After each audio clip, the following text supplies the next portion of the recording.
भारतानं पाकव्याप्त काश्मीरमध्ये केलेल्या सर्जिकल स्ट्राईकनंतर भारत आणि पाकिस्तान यांच्या दरम्यान असलेल्या आंतरराष्ट्रीय सीमेवर हालचाली तीव्र झाल्या आहेत। आंतरराष्ट्रीय सीमेवरची गावं रिकामी करायला सुरुवात झाली आहे।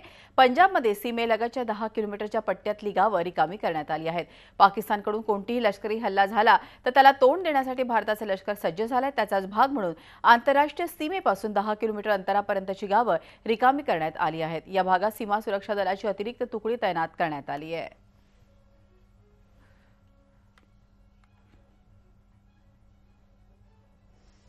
पाकव्याप्त काश्मीरमध्ये भारतीय सैन्यानं घुसून केलेल्या लष्करी कारवाईमुळे भारत आणि पाकिस्तानातील तणाव वाढला आहे। वाघा बॉर्डरवर दररोज होणारे बीटिंग द रिट्रीटही सीमा सुरक्षा दलानं रद्द केली आहे। वाघा बॉर्डरवर दररोज हा सोहळा पाहण्यासाठी मोठ्या प्रमाणात पर्यटकांची गर्दी असते। मात्र दोन्ही देशातील तणावपूर्ण परिस्थिती लक्षात घेता हा सोहळाच रद्द करण्यात आला आहे।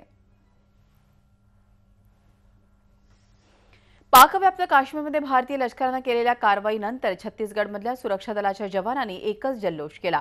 मनसोक्त नाचत भारत माता की जयच्या घोषणा देत जवानांनी आपला आनंद व्यक्त केला। भारतीय लष्करानं नियंत्रण रेषा ओलांडत पीओकेमध्ये केलेल्या सर्जिकल स्ट्राईकचा पुढील वेळ उत्तर देऊ असं उद्धट उत्तर पाकिस्तानचे संरक्षण मंत्री ख्वाजा आसिफ यांनी दिलं आहे। भारताच्या कारवाईमुळे हादरलेल्या पाकिस्ताननं परस्पर विरोधी विधानं करण्यास सुरुवात केली आहे। भविष्यात अशा प्रकारे भारताकडून करण्यात येणाऱ्या हल्ल्यांना आमचं सैन्य चोख उत्तर देईल। पाकिस्तानी सैन्य यासाठी तयार असून यापुढे भारत आमच्या प्रदेशात येऊन कारवाया करू शकणार नाही असं पाकिस्तानचे संरक्षण मंत्री आसिफ म्हणाले।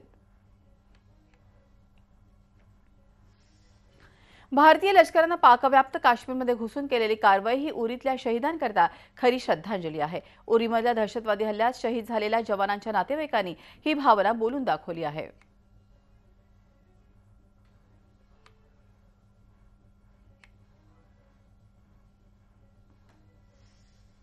आपल्या देशातल्या या काही महत्त्वाच्या घडामोडींनंतर आपल्या राज्यातल्या काही महत्त्वाच्या घडामोडी बघूयात झटपट। भारतीय सैन्यानं एलओसी पार करून पाकिस्तानच्या दहशतवाद्यांचा खात्मा केल्यानं उरी दहशतवादी हल्ल्यातील 18 शहीद वीर जवानांना श्रद्धांजली मिळाली अशी प्रतिक्रिया यवतमाळच्या पुरड येथील शहीद जवान विकास जनार्दन कुडमेथे यांची वीरपत्नी स्नेहा कुडमेथे यांनी दिली आहे। पुरड ग्रामस्थांनी देखील भारतीय सैन्याचा अभिमान व्यक्त करत पाकिस्तान विरुद्ध चोख कारवाई करण्याची अपेक्षा व्यक्त केली आहे।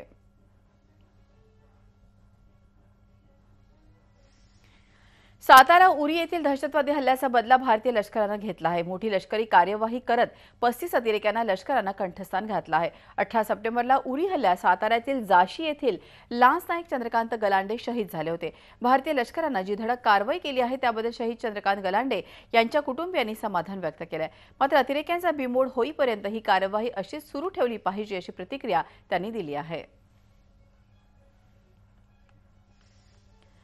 भारतीय लष्करानं केलेल्या सर्जिकल स्ट्राईकनंतर आम्ही पूर्णपणे हाय अलर्टवर असल्याची माहिती मुख्यमंत्री देवेंद्र फडणवीस यांनी दिली आहे।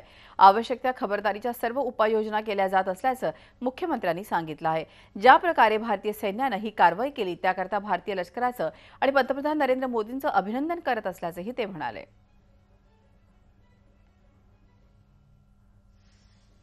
भारतीय लष्करानं पाकव्याप्त काश्मीरमध्ये केलेल्या कारवाईबाबत शिवसेना पक्षप्रमुख उद्धव ठाकरे यांनी पंतप्रधान नरेंद्र मोदी यांचं अभिनंदन केलं। उद्धव ठाकरे यांनी फोन करून नरेंद्र मोदी यांचे या कारवाईबाबत अभिनंदन केलं। सोबतच भारतीय लष्कराचंही कौतुक केलं आहे।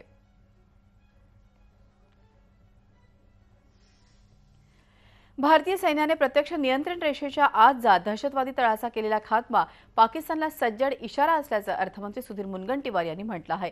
पाकिस्ताननं दहशतवादी कारवाया थांबवल्या नाहीत तर आगामी काळात त्याला शिक्षा भोगावी लागेल। देश, जातपात, पक्ष, पंथ, भेद विसरून सतत सैन्याच्या पाठीशी आम्ही उभो आहोत अशी प्रतिक्रिया देखील त्यांनी यावेळी दिली।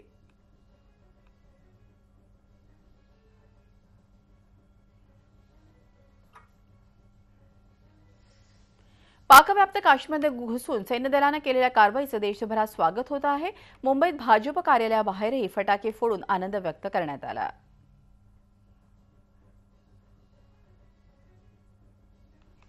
औरंगाबादमध्ये भाजपकडून फटाके वाजवून आणि नागरिकांना लाडू भरवून आनंदोत्सव साजरा करण्यात आला। आमदार अतुल सावे यांच्यासह भाजपचे शहरातले सर्व पदाधिकारी जल्लोषात सहभागी झाले होते।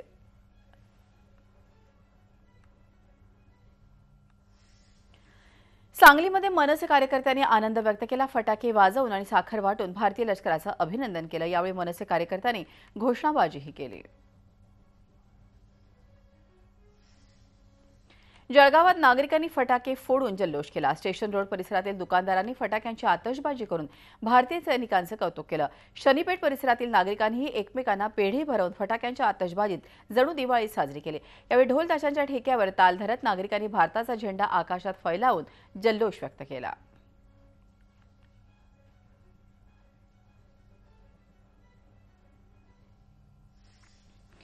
मराठा क्रांती मोर्चाचं आयोजन पवारांचा बालेकिल्ला बारामतीत करण्यात आलं होतं। या मोर्चात पवार कुटुंबियांसह बारामती आणि आसपासच्या तालुक्यातील मराठा बांधव सहभागी झाले होते। बारामती शहरातील कसबा येथील छत्रपती शिवाजी महाराजांच्या प्रतिमेला अभिवादन करून मोर्चाला सुरुवात झाली। कोपर्डी घटनेतील अमानुष अत्याचाराला बळी पडलेल्या निर्भयाला आणि उरी येथे दहशतवादी हल्ल्यात शहीद झालेल्या जवानांना यावेळी श्रद्धांजली वाहण्यात आली। मोर्चा शिस्तबद्ध पद्धतीने होण्यासाठी 2500 स्वयंसेवक तैनात करण्यात आले होते। या मोर्चासाठी पोलीस खात्याकडूनही चोख बंदोबस्त ठेवण्यात आला होता।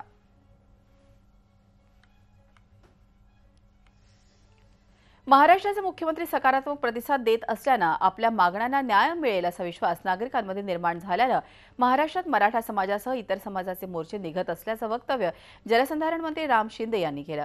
मराठा समाजाच्या मनामध्ये अनेक वर्षांपासून खदखद होती, ती बाहेर पडते। यंदाचं सरकार त्याला न्याय देईल अशी खात्री आहे। मराठा आरक्षणासंदर्भात सरकार सकारात्मक असून येत्या काळात त्यावर निर्णय घेतला जाईल अशी माहितीही त्यांनी दिली। केईएम शिव रुग्णालयातील डॉक्टरांनाच डेंग्यू झाल्याचं उघड झालंय। मागील 2 महिन्यात सुमारे 18 निवासी डॉक्टरांना डेंग्यूची लागण झाल्यानं रुग्णालयात दाखल करण्यात आलं होतं। यापैकी अनेक डॉक्टर अद्यापही रजेवर आहेत। मुंबईत 2000 डेंग्यूचे संशयित रुग्ण आहेत। यामध्ये आता डॉक्टरांचाही समावेश झाल्यानं खळबळ उडाली आहे। विशेष म्हणजे पालिकेच्या कीटकनाशक विभागानं दोन्ही रुग्णालयांचा परिसर पिंजून काढला आहे, तसंच धुराची फवारणीही केली होती। मात्र तरीही डॉक्टरांना डेंग्यूची लागण झाली आहे। जळगाव शहरासह जिल्ह्यात सुरू असलेल्या सट्टा, मटका, जुगार या अवैध धंद्यांविरोधात दलित सामाजिक सेवाभावी संघटनेनं जिल्हाधिकारी कार्यालयासमोर लाक्षणिक आंदोलन केलं। अवैध धंदे बोका आल्यानं पोलिसांचा गुन्हेगारांवर वचक राहिलेला नाही। अधिकारी गुन्हेगारी रोखण्यात अपयशी ठरतायत असा आरोप आंदोलकांनी केला आहे।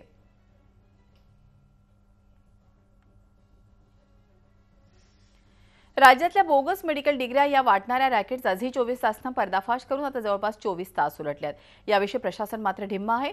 तुमच्या आमच्या आरोग्याशी खेळ करणाऱ्या या रॅकेट्सवर तातडीनं कारवाई करण्याची गरज आहे, पण त्या दृष्टीनं काहीच कारवाई करण्याची मानसिकता दिसून आलेली नाही। झी24 तासचे नागपूरचे प्रतिनिधी अखिलेश हळवे यांनी बोगस डिग्र्यांचं वाटप अवघ्या 25 ते 30 हजार रुपयात बीएएमसीची खोटी मार्कशीट आणि काम करण्याचा परवाना हे सगळं मिळवलं। बीएएमएसची ही डिग्री होती। शिवाय असे एक नाही, शेकडो दलाल राज्यातल्या डिग्र्या विकण्याचा काळा धंदा करत असल्याचा पर्दाफाश केला आहे। झी24 तासनं पर्दाफाश केलेल्या बोगस डॉक्टरांच्या रॅकेटची सरकारनं गंभीर दखल घेतली आहे। या प्रकरणी वैद्यकीय शिक्षण मंत्री गिरीश महाजन यांनी वैद्यकीय संचालकांना चौकशीच्या सूचना दिल्या आहेत। राज्यातल्या डॉक्टरांच्या पदव्या तपासण्यात येणार असून याबाबत मुख्यमंत्र्यांशी चर्चा करणार असल्याचं महाजन यांनी सांगितलं। आठवड्याभरात लवकरच बैठक घेऊन बोगस डॉक्टरांच्या विरोधात मोहीम राबवणार असल्याची ग्वाही त्यांनी दिली आहे। 25,000 रुपयात डिग्री खरेदी करून झी24 तासनं डॉक्टरांनी मांडलेल्या बाजाराचा पर्दाफाश केला होता।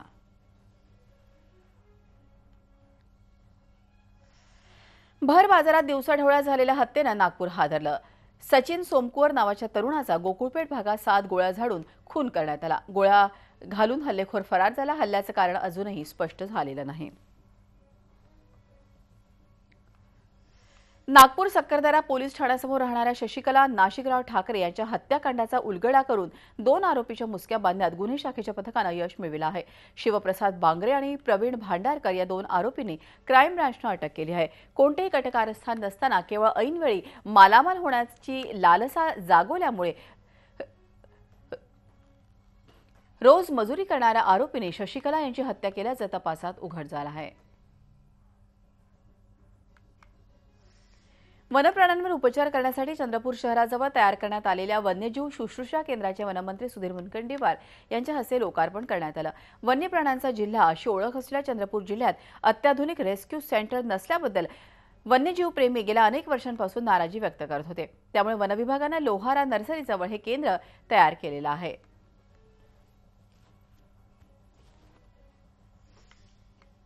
पर्यावरण विषयक नियमांचं उल्लंघन करून बांधकाम केल्याप्रकरणी पुण्यातल्या गोयलगंगा ग्रुपला राष्ट्रीय हरित लवादानं 105 कोटींचा दंड ठोठावलेला आहे।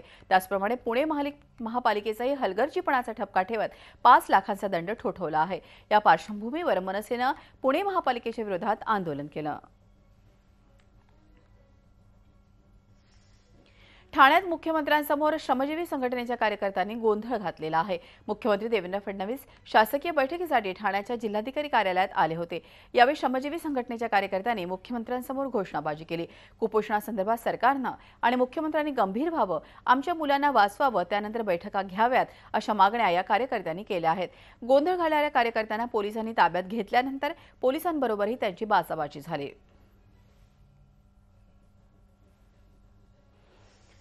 काळीच पिळवटून टाकणारी आणि आई मुलाच्या नात्याला काळीमा फासणारी घटना घडली आहे अंधेरीमध्ये। इथल्या एका 80 वर्षीय महिलेला तिचा मुलगा, सून आणि नातीनं अत्यंत क्रूर पद्धतीनं मारहाण केली।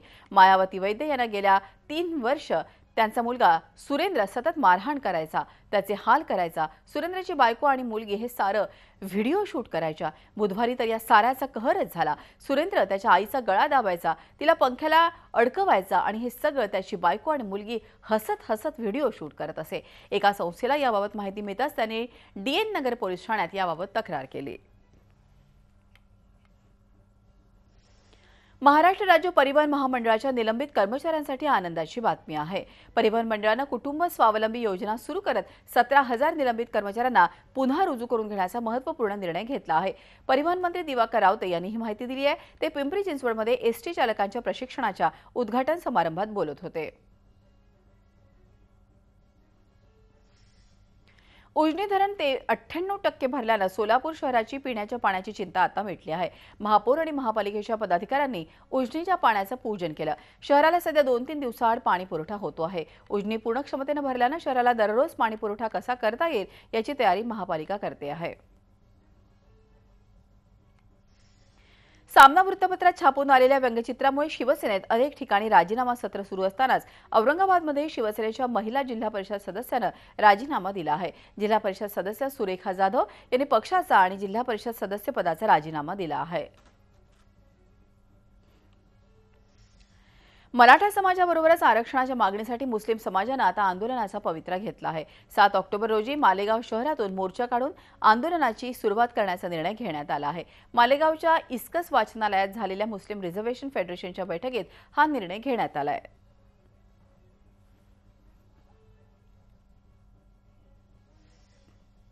बहुजन समाज पक्ष अनुसूचित जाती जमाती हक्क संरक्षण समितीच्या नेतृत्वात यवतमाळमध्ये विविध मागण्यांसाठी महामोर्चा काढण्यात आला।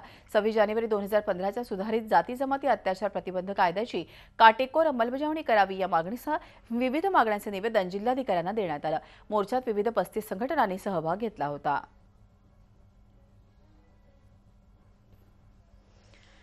जळगाव शहरासह जिल्ह्यात सुरू असलेल्या सट्टा, मटका, जुगार या अवैध धंद्यांविरोधात दलित सामाजिक सेवाभावी संघटनेनं जिल्हाधिकारी कार्यालयासमोर लाक्षणिक आंदोलन केलं। अवैध धंदे बोकाळल्यानं पोलिसांचा गुन्हेगारांवर वचक राहिलेला नाही, अधिकारी गुन्हेगारी रोखण्यात अपयशी ठरतायत असा आरोप आंदोलकांनी केला आहे।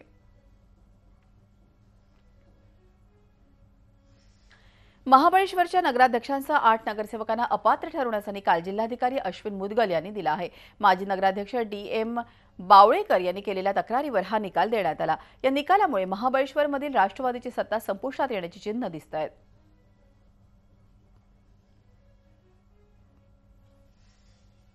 नगर परिषदेच्या घंटागाडी खाली येऊन 2.5 वर्षांच्या मुलाचा दुर्दैवी मृत्यू झाल्याची घटना रत्नागिरीत घडली आहे। प्रिन्स जोशी असं मृत मुलाचं नाव आहे। शहरातील मधुबन संकेश्वर इथे ही घटना घडली आहे। या अपघातामुळे शहरात फिरणाऱ्या घंटागाडीच्या सुव्यवस्थेवर प्रश्नचिन्ह उभं राहिलं आहे। गोंदियाच्या मोरगाव अर्जुनीमधल्या इटखेडा गावात ओमप्रकाश लांजेवार यांचा संशयास्पद मृत्यू झाला आहे। अनैतिक संबंधातून त्यांच्या पत्नीनंच ही हत्या घडवून आणल्याचा आरोप ग्रामस्थांनी केला आहे। आरोपीला अटक करण्याच्या मागणीसाठी ग्रामस्थांनी पोलीस ठाण्यावर धडक दिली आहे। रास्ता रोकोही केला। या प्रकरणी तिघांना अटक करण्यात आली आहे।